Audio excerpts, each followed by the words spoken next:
Hi, it's Steve with Coin Stuff I Like, bringing you another video on Carson City stuff I like. This time, part 19. And this one is going to be about the historic Carson City Coin Press number one. Now, um, as we get into this, you may be thinking, okay, Steve's going to talk about Carson City dollars and maybe some of the metals that the Nevada State Museum produces off of this. And you're right, partly. There's a lot more, and I invite you to stick around because there's some pretty interesting, cool stuff about Coin Press number one and its journey through time and space. Thank you for watching. Let's take a look and learn a little bit more about Carson City Coin Press number one. I'm going to start with this slide, but I don't want to scare you away. We're going to go through it in one by one, but basically we're going to cover the whole journey of Carson City Coin Press number one from its birth in 1869 to what it's doing currently. And we'll start with 1869 is when Carson City Mint was in the process of being built. Actually, the building was completed in 1869, but they didn't start minting until 1870. Actually, February 11th, 1870. The reason why is they didn't have dies yet until 1870. The Philadelphia Mint hadn't sent them the dies. But in 1869, Coin Press number one was built by Morgan Ore Company in Philadelphia. It's 6 tons of coin press and beauty. It was originally steam powered. Now, they built it in Philadelphia, but they didn't have. They had to ship it around the southern tip of South America, and they shipped it. They built it, they disassembled it, shipped it, and then when it finally got to Carson City, it had to be reassembled at the mint. But that was it. That was the original and only coin press at the Carson City Mint, which first minted a Seed Liberty Carson City silver dollar on February 11th, 1870.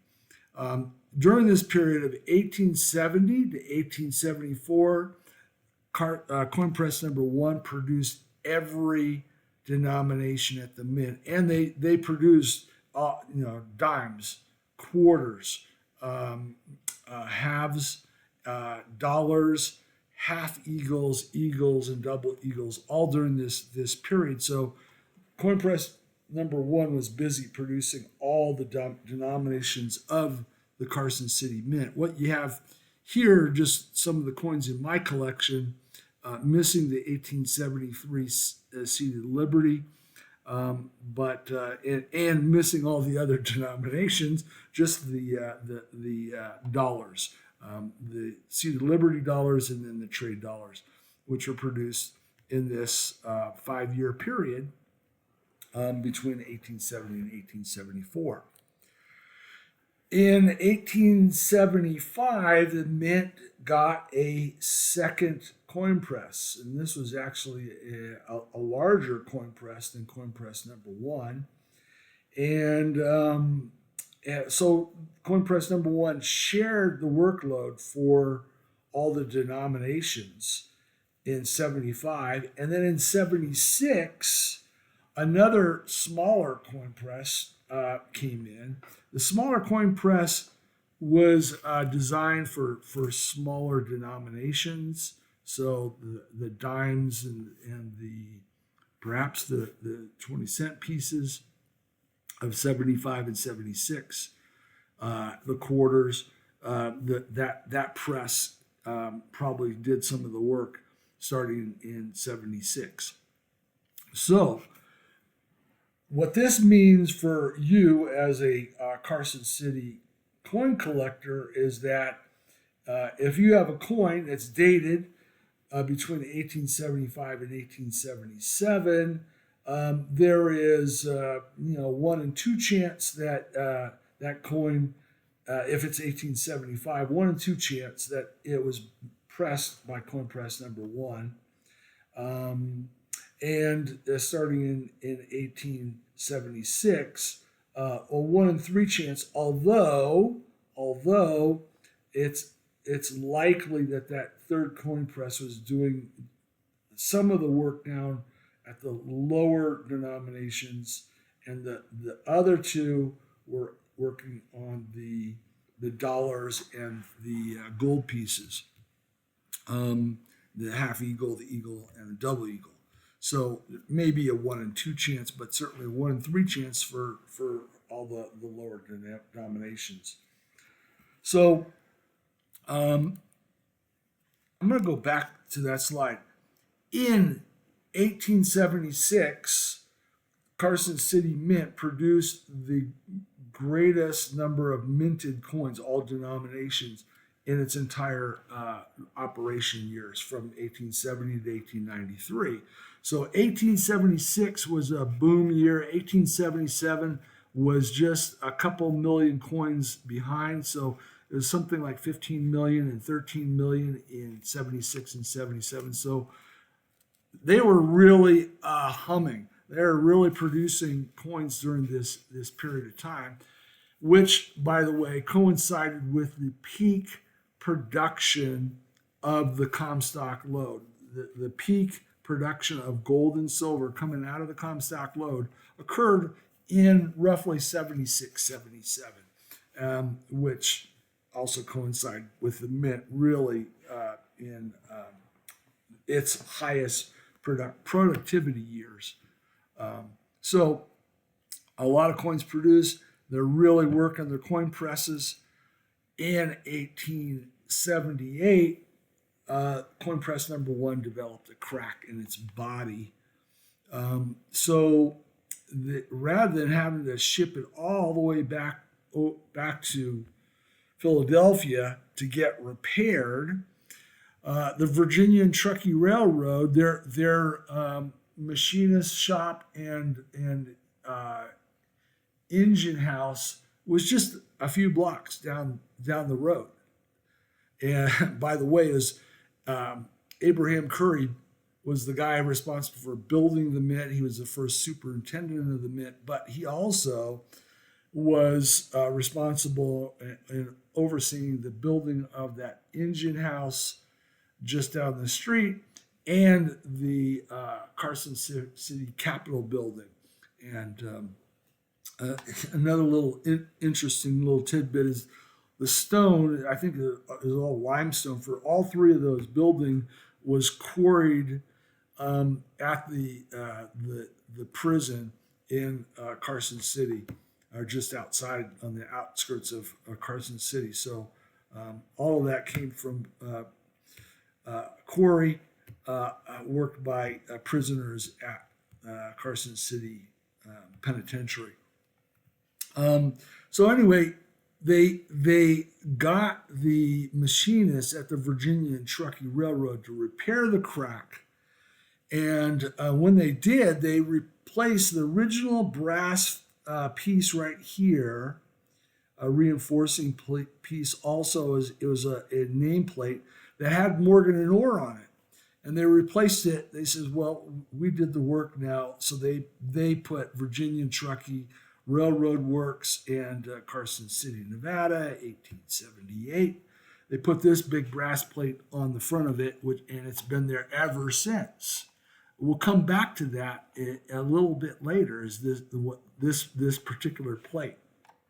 So, what I don't know, but I think may have happened, is that coin press number 1 may have produced some of the coinage in 1878, but it was out for a distinct period of time during 1878 in which it could not produce coins. So if you have an 1878 Carson City coin, the likelihood of it being produced by one of the other 2 Well, actually, yeah, one of the other two coin presses is a bit higher for 1878. So they did finish the repairs in 1878, but I'm not sure if it got put back, if the press got put back into production at the tail end of 1878. That said, from 1879 to 1893, the remaining production years for the Carson City Mint, with the exception of 86, 87, and 88, when the mint was not in production at all. During that period, it was back in production, coin press number one. Now, during that period, the Carson City Mint only minted Morgan silver dollars, half eagles, eagles, and double eagles. It did not produce the lower denominations. Now, I've read that coin press number one was its use was limited primarily to the silver dollars, and the larger coin press was used for the gold, which was produced in lower mintages, and may have shared some of the load for some of the Morgan dollars, particularly in the higher mintage years during this period. So what about that third press, that smaller press, because they weren't producing the small denominations? Well, there is a report that is available from 1881, in which the report says that the smaller coin press was not being used because they weren't producing the smaller denominations. So I'm not sure if that was true of all years, but it likely was, meaning that during this period of 1879 to 1893, there was only two presses being used. So there's a very good chance, and perhaps even better than 50% chance, that if you have a Carson City Morgan silver dollar during this period, that it was minted on coin press number one. In 1893 to 1899, the mint was no longer in production. They closed down production of coins. Clean these things up, tarp them over, and they just sat idle in the mint. In 1899, the mint was essentially everything in the mint was returned to Philadelphia. So the coin press number one went back across the country from Carson City back to Philadelphia. Now, just a side note, in 1900, there is the famous O over CC over mint marks at the New Orleans Mint. So I'm wondering that in 1899, when they shipped the coin presses back to Philadelphia, they probably shipped that back all the dies that were still, that may have been shipped in late in 1893, and they're clean, fresh dies. So Philadelphia just repunched the mint mark with an over mint mark and sent it to New Orleans. That's conjecture. I don't know that to be a fact, but it's interesting that coin press number one was sent back in 1899. And I'm sure pretty much everything, machinery and dies, etc., were shipped back at that time. In 1930, while I was at the Philadelphia Mint, it was converted from steam power to electric power. A coin press number one could produce about 100 coins per minute, and I think in lower denominations a little bit higher rate than that, maybe up to 140 per minute. I am not sure, and I've looked around, I'm not sure that coin press number one produced coins at the Philadelphia Mint. It's likely that was, since they converted electric power, they invested that energy or that work into it, that it wasn't just sitting idle. So it may have produced Philadelphia mint, but I cannot find a confirmation of that particular statement. So possible, but no confirmation.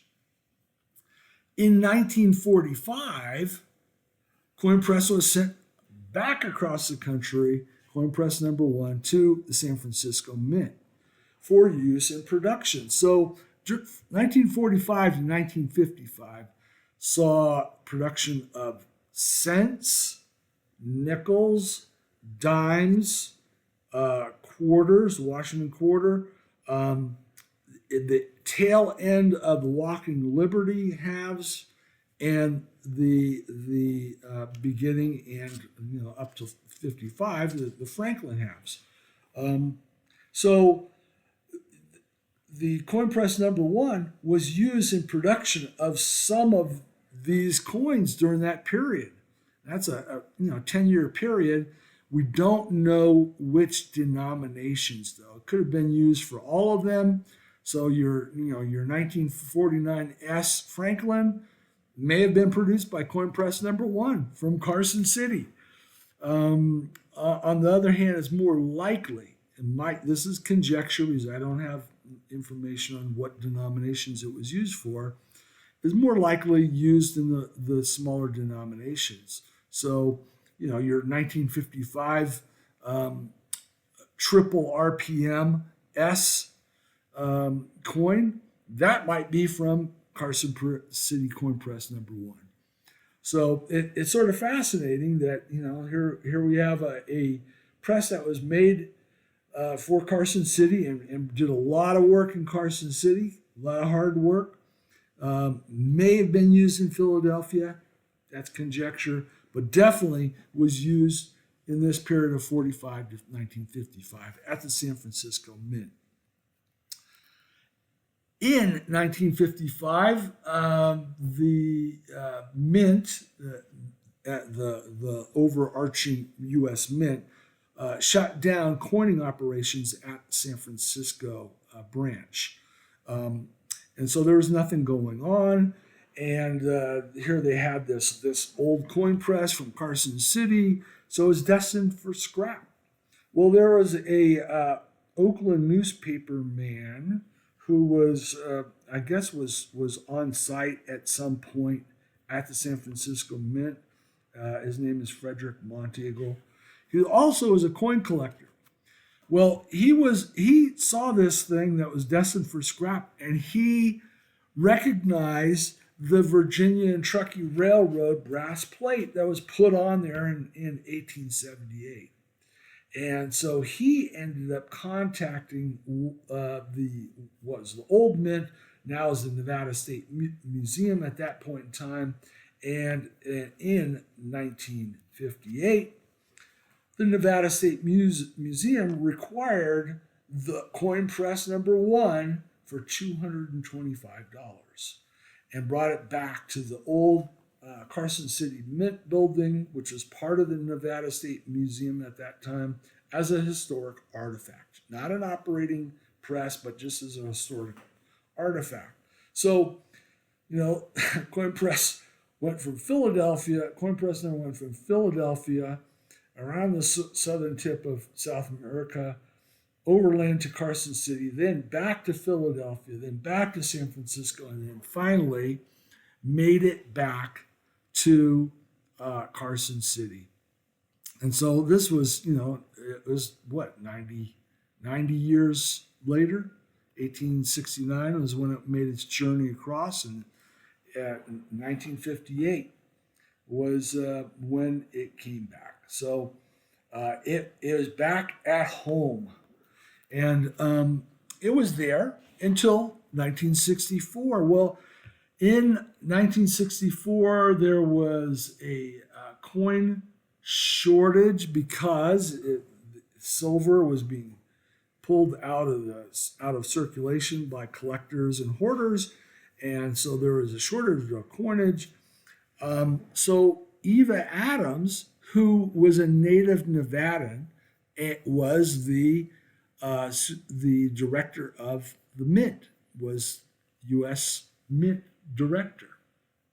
And so Eva Adams knew about coin press number one back in Carson City because of her connections to Nevada. And so she contacted the museum and asked for use of that mint. And sure enough, that the mint was then brought up to speed for minting coinage again and sent to the Denver Mint in 1964. So it was there for about a 3-year period, ultimately coming back in 67. But during this 3-year period, it produced 188 million coins, 60 million of which were sent. So realize that in 65, 66, 67, coins were produced in San Francisco, in Philadelphia, at Denver, but they all did not have a mint mark. That was by order of the mint and higher ups, that for suppressing hoarding, collecting demand, I guess, they elected to mint at all 3 facilities, but not use a mint mark. So a 65 cent, for example, may have been produced by coin press number one, Carson City coin press number one, but does not have a mint mark. You have no idea. There's so many mints at Philadelphia, San Francisco, Denver, that may have produced this coin. So you don't really know. But what about those other roughly 120 million coins that coin press number one minted during its time at the Denver Mint? Well, at a recent visit to the old Carson City Mint with my friend C. Griller Stacker, who has a really nice channel that you should check out, C. Griller Stacker. We are there in the coining room, and the docent there was very knowledgeable, said that coin press number one did a lot of the dimes at the Denver Mint. So here's another little tidbit. The dimes at the Carson City Mint that had a mint mark, the D Mint, 1964 D. They were produced 64, 65, all the way through 66. They were minting with these dies with the Denver Mint mark. So it is a significant possibility, based on the information we got at the old mint by the docent and by the multiple years that 64D was being produced, that Carson City coin press number one may have produced your 64D dime. So pretty interesting. In 67, the need for coin press number one at Denver was no longer needed, so it was returned to Nevada State Museum for display only. So it was returned to the coining room at the old mint for display only. And it sat there on display until 1976. In 1976, they decided, and I'm sorry, these are flipped. They're mirror images. The Nevada Bicentennial Commission, because it was a U.S. bicentennial year, decided to produce a dollar-size silver medal for commemorating the U.S. bicentennial. So they had a new obverse die made, but they used this reverse die that was used for the so-called Nevada dollar produced at the 1876 convention. I did another video on that, and so check the Carson City Stuff I Like playlist, and there's a little bit more information about this. But this was the original die brought back to Nevada, used on coin press number 1 in 1976 to produce these bicentennial metals. And they also produced gold and copper and brass besides the silver. During this period, they produced dollar-sized planchets for the large part. This is a Don Schmitz. When they discovered the canceled dies out behind the mint, when they were doing some renovations and building projects, they discovered all these canceled dies. And so Don Schmitz, who was the operator of coin press number 1 back at that time, worked with the higher ups in the Nevada Museum to produce these 2-ounce silver pieces using a couple of the canceled dies. So that was done during this period, and this was a private project where they produced 1876 or 1886, 1887, 1888 Morgan silver dollar proofs. In 2017 or 2015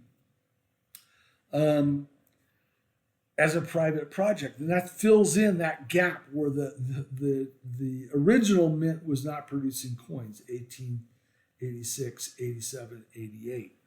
So the museum did a number of museum projects like this and private projects during this period of time, usually on dollar-sized planchets. Well, to mint a dollar-sized planchet, the coin press had to be using about 150 to 170 tons of pressure.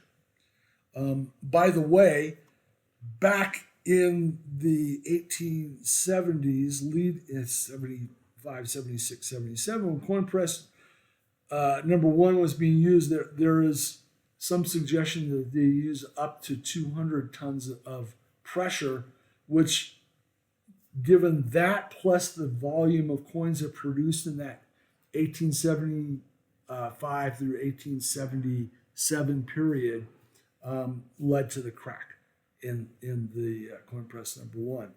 So here in this period, they used more appropriate pressure, but even then, in 2017, they noticed some wear and tear occurring. They brought in some machinists to check it out and did a little bit of a refurbishing of the coin press number 1. So after 2017 to current, and after the refurbishing, they decided to now only produce half-dollar size planchets, which requires no more than 110 tons of pressure. So lower pressure, smaller planchets means preserving coin press number 1 for a longer period into the future. So and since then, it's produced, almost annually. It'll produce half-dollar size planchets. Like this was from 2020. That was the sesquicentennial of the Carson City Mint. Produced this particular metal.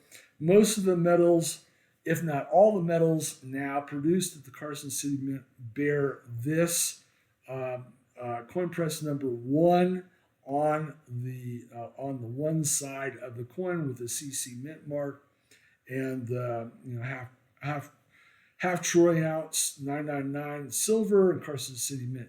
It bears that information, not necessarily the sesquicentennial, and then it has varying obverses like this one here, where it's a Virginian Truckee, and they come in a nice cardboard holder and airtight capsule. So there you have it. That's the long and widely traveled journey of coin press number one with some really interesting things, like it's the only coin press to produce coins at Carson City Mint, Denver Mint, San Francisco Mint, possibly the Philadelphia Mint. It's the only coin press that has done that, and it's still in operation. So I've mentioned this before in my other videos. I like the connectedness, and coin press number one for many of these coins, whether they're Carson City or 64D dimes, or some of those San Francisco Mint coins from 45 to 55. There's a connect, or even these metals from 76 through current. There's a connectedness, and that connectedness is coin press number one. So thank you for watching. We'll catch you next time, and remember, buy stuff you like, but be smart about what you buy.